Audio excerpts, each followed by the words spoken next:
C'était impensable et pourtant, elle a accepté.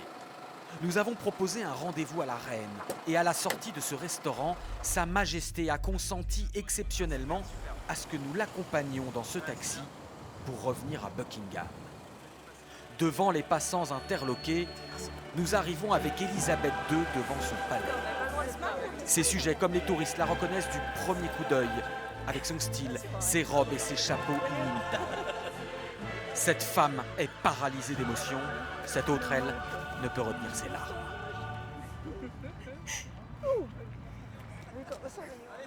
Pourtant, Élisabeth II s'appelle en réalité Mary Reynolds. Voici le sosie quasi officiel de la reine, utilisé dans les films ou les publicités depuis 50 ans. Un sosie qui, pour son métier, a étudié de très près le style de la souveraine.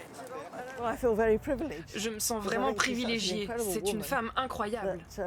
J'ai beaucoup de chance de lui ressembler. J'ai toujours aimé sa façon de s'habiller, de porter des couleurs, d'avoir des vêtements chics mais pratiques aussi.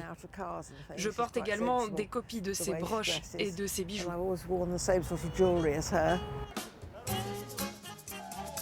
La vraie Élisabeth a effectivement cultivé et étudié chaque détail de sa garde-robe depuis 64 ans. Son uniforme de travail, disent ses conseillers. La couleur, toujours, pour être identifiable au milieu d'une foule. Ses sacs à main, dont l'anse est rallongée pour qu'elle soit plus libre de ses mouvements. Et un dosage de gaieté et de classique intemporel pour asseoir sa popularité dans le monde entier. Elle est très élégante et très classique à la fois. Pour moi, son style, c'est celui d'une lady. Mais le symbole d'Élisabeth II, ce sont ses chapeaux, bien sûr. Voici un endroit unique, l'atelier qui a fabriqué ces chapeaux pendant plus de 20 ans. Dylan Walwork se rappelle le jour où, pour la première fois, il fut appelé au palais de Buckingham pour une séance d'essayage privée. J'étais très nerveux, mais aussi un peu excité.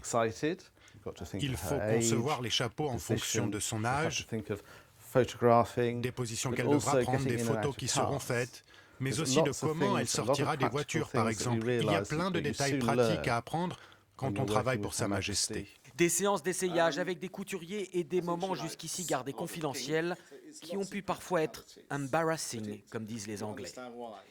Une fois, alors que le couturier réajustait le corset de la reine, il s'est baissé et là, il a craqué tout son pantalon. Sa Majesté a éclaté de rire et tout le monde avec.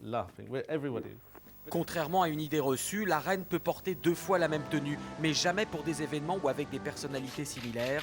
En revanche, elle a bel et bien un petit secret. Ses chaussures, des essayeuses les portent en amont pour attendrir le cuir et pour qu'ainsi Sa Majesté n'ait jamais mal aux pieds.